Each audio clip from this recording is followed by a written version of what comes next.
大家好，欢迎收看就是说，我们今天来分享访谈类影片的拍摄。今天影片比较长，在我分享之前，我建议你可以把今天的这支影片先收藏起来。今天看完之后，你自己做了3到5支的影片，你再回来再看一次，反复的几次，我相信对你的影片制作这个部分，你会有一个很大的提升。前几天做了这个林煎饼的采访影片的拍摄，今天来分享整体的拍摄剪辑的部分，要等我下礼拜回来，我才有办法另外再去做录制，所以预告一下，下礼拜才有办法做上片的动作。首先这个案子是这样，之前有帮二哥小林煎饼这边有做过一个中秋节的小影片，在这里之后呢，就一直觉得说我应该要找机会再来做这个比较正式的一个采访影片。前阵子刚好我们台中这边有一个影音剪辑的班刚好结训，那我就想说，不然带学员来做一个拍摄，也让他们能够参与在这个当中，知道整体的拍摄的一些细节。刚好这个好朋友柯船长也想说找几个妹子来聚，所以另外拍新闻这边我们也想说有一些访谈类的影片做 demo， 顺便测试一下我们现在的拍摄剪辑现在做到什么样的一个程度。于是呢，我们就有了这一部影片，也可以先看一下完整版，比较好理解我接下来要讲的一些内容。好，在上面这里，这部影片呢，它有用到3个知识点，那这3个知识点很重要，所以要先补充做说明。搞懂这3个，新手看起来也会像老手一样。第一个知识点是影片的主线。我们在做访谈类的影片，一般会有一个主线、主镜头，不代表只有一个镜头，也有可能是好几个镜头去做拍摄。那这个是影片的主线，然后搭配 B-roll， 也就是第2个轨道的画面补充，在剪映里面称为画中画，在 KCut 里面称为重叠。访谈影片的特性，它讲到什么样的内容，我们就放什么样的画面来做补充，可看度更高。我们称为配图说明或是插画式说明，主要有几个重要的功能。第一个，增加我画面的代入感；第2个，丰富我联想的画面；第3个，强化叙事的节奏。还有一个很棒的功能，我很常用到的隐藏 NG 片段。那这个是 B-roll 很好用的几个功能，在剪辑的部分我们会再详细的来说明这些内容。那这个是第一个知识点，我要有一个主线主画面，加上 B-roll 的部分来做补充，这是第一个知识点。好，第2个知识点是景别。我们刚好提到 B-roll 的部分，它是靠辅助镜头或是补充画面，那这些画面呢是由各种景别镜头去做叙事补充进来的。拍摄这些画面的时候，会有5种镜头景别来做拍摄，包含远景、全景、中景、近景、特写5种，远、全、中、近、特这5种景别。远景镜头是用来展示整个场景的背景跟氛围，能够帮助观众更好的了解影片中的环境讯息。远景镜头通常用于场景切换、环境展示等，多半是空拍的镜头或是一个大广角的镜头，人物占比非常的小。这个是远景镜头的部分，如在星际效应当中使用大量的远景镜头来展示外太空的宏伟的景色，飞行在星际中的飞船，穿过黑洞的飞船等等，或是像魔戒当中魔戒远征队在山野之间赶路的空拍镜头。这里的远景除了展示环境之外，它也用画面来比喻人类的渺小以及这个任务的困难，甚至于我们也可以来隐喻它无法抵抗的命运。这个是远景。除了这个景别之外，有很多时候它也用到画面的隐喻。那这个是远景的部分。全景镜头是指拍摄宽广的场景，用于呈现一个地区甚至于一个建筑的全貌，这我们称为全景。也可以简单理解，把一个人拍全人，全身入镜，主要能够带出整个人物跟景物的环境整体的关系。那这个是全景镜头。比方说，例如《星球崛起》当中有一个开场的镜头是用全景镜头做拍摄，展示了整个旧金山被黑猩猩掌控的画面。魔戒当中几个全景镜头展示了美丽的中土世界，比如哈比人的哈比村、人类、精灵、矮人的城市等等，这些都是使用全景镜头。中景镜头也称为叙事镜头，主要用于展示人跟物之间的关系，或是人跟人之间的状态关系。简单理解就是这个人发生了什么事情，那我们通常会用中景镜头做拍摄。那它在画面的划分里面，通常是人物膝盖以上跟环境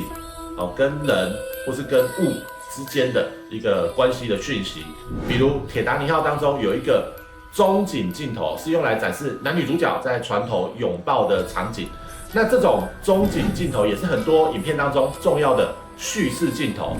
很多影片的故事线也都是靠中景镜头去带出这个故事，所以它也被称为叙事镜头。好，近景镜头能够将人物的情感、情绪和物体的细节展示得更加的清晰、生动，用于表现情感跟心理变化。拍摄的部分简单理解是人物的胸线以上能够更好的看到主角脸上的表情，增加喜怒哀乐的情绪张力。情绪的表现要靠的是近景镜头，所以你也可以简单的理解，近景镜头就是情绪镜头。好，特写镜头是我们把画面聚焦到局部，主要针对物体、人物或是一些小细节，比如眼神，比如手部的动作，比如物品的移动，或是人们没有注意到但却很重要的小细节。注意这句话，人们没有注意到但却很重要的小细节，通常是我要埋一个梗，我要埋一条线，那个细节我们就会放在特写镜头里面。食物的特写，它可以展示食物的细节嘛，让观众感受到食物迷人、诱人的这种气息。然后拍摄一个人哭泣的特写镜头，会特写他的眼泪，甚至于特写他眼泪滴下去的画面，滴在地上，滴在鞋子，滴在衣服上。这种特写的画面可以增加这种画面的张力，或是像一个人，那这个就是人们没有注意到但却很重要的小细节，我们用特写镜头来带出这个内容，去理解这句话，对你的拍摄制作影片的内容会有很大的帮助。先认识景别，镜头景别在我们拍摄中是很重要的一环有了景别，我们才能够组合出我们要的叙事结构。在一个剪辑的时候，我会另外讲景别切换在剪辑上面它是有公式的，你要切的顺畅有节奏感，靠的就是这些公式。每一个景别有不同的用意、含义，还有它的使用时机。有了这个概念，我们在拍摄我们就知道哪些画面是必要的，是必须的，一定要拍到。那叙事结构靠哪些画面，什么样的景别？情绪的张力靠哪些画面，什么样的景别？那这些画面可以作为哪些画面可以作为补充修饰，属于备用的画面。有这个概念，你在拍摄的时候，你就知道你要去抓什么样的画面了。好，这是知识点针对景别部分，我们有一个了解，知道什么时候我需要什么样的一个画面。第三个知识点，照片跟影片它是两回事，不要被照片的思维框架给框住了。我们在拍照的时候，甚至于我们在拍照的时候，我们会有什么？我们会讲求构图、光影、光线、影片的色彩、背景等等，这个没有错。但是在影片里面，我们也讲这个，但它的形态不太一样。因为照片通常是一张照片，我要讲一个故事、一个全貌、一个情绪，但影片不是，影片它是整体的，影片是活的，它是动态的。我可以缓缓的从小带出全貌，我也可以缓缓的从大带到小的细节，甚至于我可以不拍这件事情，但你却知道发生什么事。比方说一个固定的镜头对着门口，突然嘣一声，镜头斜了一边，一个男生出现，开门走出去，关门，四周都安静了下来，突然换一个女生在哭泣的声音。明明这个镜头什么画面都没什么变动，但我们却知道发生什么事情。这个叫什么？画外叙事。在做影像、在做影片这件事情，不见得一定要靠画面去表现这件事情。影片的思维跟照片完全不一样。如果你照片拍这样的一个照片，我们会觉得说到底是要表达什么事情，没有办法理解。可是如果是在影片里面，借由这些声音，甚至于说它可能在画面里面发生了一些小变化，或者是说我们会很期待现在到底是什么情况，我们想要知道下一步会发生什么样的一个状况。那这个是影片跟这个照片最大的不同，就是我们在拍影片这件事情，你要把照片的思维跟框架拿掉，把这个框架拿掉，你的影片表现才有办法放开来。那这个是影片跟照片，它是两种不一样的思维模式。运用影片的特性去制造悬念，可以让你的影片的表现更加的吸引人。总之，影片跟照片两个的表现形式、逻辑、内容模式不太一样。当然，它也是要有构图，要有光影，要有背景等等各方面的一个基本的要素在里面，但不要被照片的框架给框住，因为照片我们必须要一张照片说明这件事情，但影片不一定，但早晚也是要，但只是说我不要被那个框架框住，我的表现可以更好。这个是拍摄制作上的一个思维，把照片的那个框框拿掉，你的影片才会更加的精彩。第三个知识点很重要，有一些摄影师的老手他也没办法想通这件事情。在很多影片里面要有较强的这种代入感。什么叫代入感？我看了这部影片之后，他会沉浸在这个故事的情节跟情绪当中，靠的就是这些事情。所以如果不熟悉，我建议前面这三个知识点多看一下，理解这三件事情。如果影片制作的新手，一般听到这里都会情不自禁的自动按订阅或是按赞，毕竟我相信这种东西你可能在外面也不太容易去听到这些细节的部分。好，反正懂的就懂。OK， 好，接下来我们来分享我们这支影片在制作的时候，我们的前置工作。多数的拍摄，除了像 Vlog 或是有一些活动记录等等这种类型的影片，它是没有脚本的。但虽然我们不知道它可能会发生什么事情，我们还是会有一个大框架或是大方向去做一个安排。像这个访谈影片是这样子，因为我二哥还有胡克我们都很熟，所以我们都知道二哥这边被采访的时候会讲哪些的内容。那我们在二哥做拍摄之前，我们已经沟通了2次就是讲说，我们大概拍摄哪些画面，二哥可能可以讲哪些的内容，主要是谈有关于创业的历程，或是整个小林煎饼的成长的历程一个阶段让大家去做一个了解。好，所以就有几个必拍的画面。第一个当然是主镜头，就是二哥访谈说话的这个画面，这是主镜头。这边要特别讲，因为二哥很常被媒体做采访，也常常到处去演讲，分享整体的小林煎饼的创业历程，所以我不用写逐字稿，而且反而如果我写逐字稿给二哥，他可能就无法好好的表现所以一般这一类型我们会给一个简单的提纲。那有些人他在接受这种访问或是面对镜头，他就会特别的紧张。所以正常来讲，一开始的时候我们会问对方的专业，我们会问对方一些比较拿手的问题，让对方做一个放松，这样后面他才有办法把那个效果或那种戏剧性跟张力表现出来。所以一开始的时候我们会讲的大概都是一些基本的资讯，或是对方的兴趣或者是对方为什么会从事这个领域，怎么会想说在这个领域创业等等这一类的话题。那等他稍微熟络跟放松之后，我们再去询问一些比较重要我们想要得到的一些话题跟内容。那一般真的不会去写逐字稿，会去写逐字稿通常是要树立特定的人设，我们才会去写到所谓的逐字稿。好，当然主镜头除了访纲之外，还有很多的细节，比方说画面的构图啦、灯光啦、视角啦、背景的设计、服装啦、化妆道具啊等等，各式各样的，包含说话的语气啦、姿态啦、语速，这各个方面。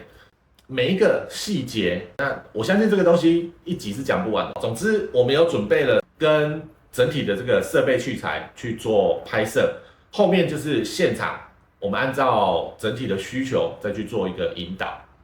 好，那这个是主画面的部分。再来 B 落的重要画面，我们前面有提到几个环节是必拍的，像我们跟二哥有沟通，就是他亲手做煎饼的画面这个片段，二哥跟我们一起做这个煎饼彩绘的片段，还有做雷射雕刻的片段。那其他的部分就是捕捉花絮，我把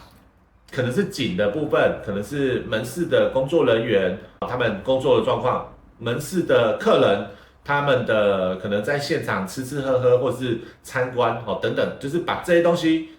去做一个拍摄。那这个是在我们还没出发之前，我们就已经想好这些画面了。虽然我们没有写脚本，但是这些画面我们就先 take 下来。好，我们讲拍摄器材跟人员的配置。拍摄器材里面特别重要的2件事情，一个就是灯光，一个就是收音。首先讲灯光的部分，我们准备了2盏的这个神牛的 SL150的灯，然后还有一个8寸的这种可调控色温的环形灯。那虽然最后我们在现场只有拿1盏，然后我们当天用的是方形的。那我们的主线拍摄，我用的是这个有格子的这种柔光罩，虽然最后只有拿1盏的这个神牛的灯，但是有备无患嘛。那我们也准备了一些布幕，在旁边去作为一个控光的使用。那当天第1天的拍摄是没有拿出来的，但第2天的后面又隔了几天，我去找二哥做主线的拍摄的时候，主画面的拍摄的时候是有拿出来的，主要是针对现场去做一个控光使用。好，再来是收音设备，我们使用2种收音设备。相机的部分，我们上面装的是罗德的指向型的收音麦克风。在手机上面，我们用的是这个黑快马的拍朵拉手机无线麦克风。那再来是拍摄器材，当天主要的摄影是2个摄影师，我们使用的都是同一款相机，尼康的 Z50的双镜头组，这一款的相机。那我们2个人拍摄都是用长焦镜头去做拍摄，调整的模式我们都是用预设的自动模式，直接去做一个影片拍摄。拍摄的过程，之前我们曾经犯过一个致命的错误，是因为我们好几个人都用同一款的单眼相机，那之前发生过一次，因为每一台单眼相机它的预设档案都是什么 DOC001、DOC002、DOC003。剪辑的部分都是我在剪，所以大家的档案资料最后都会到我身上那时候我把它放进这个电脑里面的时候呢，我就想说把所有东西都丢进同一个资料夹里面，那我再逐个去做分类整理。人生就是这么奇妙，有时候生活总是会给你狠狠的上了一课。全部放进去之后，档案就这样覆盖掉，就没了。拍了4个小时，不过好险。是5个人去做拍摄，所以还有其他人的素材GG 了，所以改档名这件事情，我们就会去做一个处理嘛。就是后面虽然我们大家相机都一样，但我们会在前面先去做设置，把这个照片跟影片的档名全部更改掉。所以我这边我就改成其他摄影师可能就是ROG 是 ZON 反正就是自己把档名做一个更改，这是第1道保险。第2道保险是我放进来，我现在把这些资料收集进来之后，我会先把它的档名的部分先自己做一个调整跟更改，我会先确认一下它的档名有没有重复，有没有一样的状况，先做一个更改。在 Windows 里面改档名也很简单我直接把资料夹打开之后，点第1个这个档案，然后第1个档案之后点这个选择重新命名。直接命名上去之后，我按一下 Enter， 确定之后，后面整个档名就改了所以档名更改很简单是一个小技巧。好，接下来我们讲一下主镜头的拍摄，服装当然是工作服由二哥这边来穿这个小林煎饼的工作服，可以展现他的专业的形象。那构图的部分，我们使用的是3分法构图，然后偏右的部分留下左半部的空白，方便我们后置。加字幕、加内容，或是我的后置处理。景别我们使用的是近景，因为这样可以更容易带入情绪。视角我们使用平视角，但是又有一点点下往上这样一点点的感觉，去展示专业权威，又带有亲切感。然后左侧的打光配合这个整体的背景，因为它的窗户我们看起来是在左侧的部分，所以左侧打光。右侧的部分，我们用这个一块很大的黑布哦，它做一个吸光的动作。二哥的脸看起来可以消瘦一点。好，你可以看一下，打光的情况之下是这个样子。那有打光情况之下，有没有整个脸会稍微消瘦一点？好，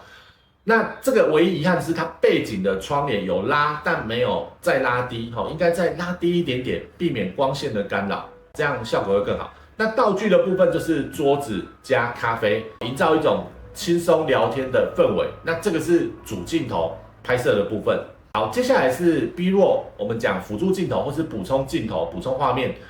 的部分，有几个必拍的项目。我们前面有提到嘛，手工煎饼的画面、彩绘煎饼彩绘的画面、雷射雕刻的画面，这个是必拍的部分。另外收集一些花絮跟补充的画面。那这里除了开头我们需要几个全景之外，多数的画面我们需要什么？中景、近景、特写。中景、近景、特写。哦，中近特。中景是叙事使用，近景跟特写大部分是表现情绪、增加细节。好，所以我们收集了很多这样的一个画面。那手工煎饼中近特，彩绘的时候中近特。比较特别的是，这个是不在预期之内现场加拍的，因为二哥有提到他们也有做喜饼，在临走的时候，二哥又准备了每一个人一份的这个伴手礼。那我们想说，二哥既然有提到这样子做喜饼的部分，我们是不是再来补拍一段喜饼的片段？我们现场我们找了2位颜值担当，当天穿的很帅气的这个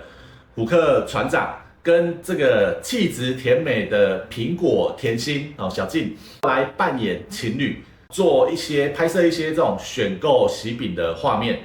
当然，基于照顾好朋友的立场，这种画面呢绝对不会一次过我们你要自然一点啊，你要放松一点，你要牵个手，情侣怎么坐那么远，坐近一点。你看那个画面虎克笑成这样子就知道了，有个摄影师的好朋友很重要。好，那喜饼这一段也是一样，我们会去拍中景、近景、特写，好，去做一个拍摄。这样整个拍摄完，接下来就是剪辑的部分。那为什么今天要讲这么多的一个内容？因为常常有很多的同学会以为说我影片的拍摄制作，手机可能拍一拍，或是我相机拍一拍，拍了之后我就拿过来就在剪。那剪了之后，整个内容就很像流水账没有那么吸引人，甚至于有很多人会开始加很多的，是不是觉得影片表现不是那么好，就开始加很多的这种效果啦、特效啦、转场啦，然后啪什么星火炸裂，各式各样的东西全部都加上来，企图让影片看起来精彩一点。那我们一直在讲一件事情，做影片跟做菜一样，我这个菜本身它的材料如果够好的情况之下，我是不是简单汆烫我就可以吃了？那可能没有那么好，有一些受伤或怎么样，我是不是要做加工去把它处理掉，我再来煮，会比较味道才会比较好。但是如果材料就是坏掉的，你再怎么做，你也没办法去煮，因为最后你也是没办法吃。那这个其实跟我们做影片是一样的。我前面在拍摄的部分，我的原料有拍好的情况之下，我后面在剪辑，我只要做简单的剪跟接，剪跟接，就可以得到很好的效果。但如果我前面没有这样的一个安排，没有这样的一个基础的逻辑跟概念，我要来做拍摄跟最后我要做剪辑的时候，你就会很痛苦，因为材料没有拍好。那这个是我们在做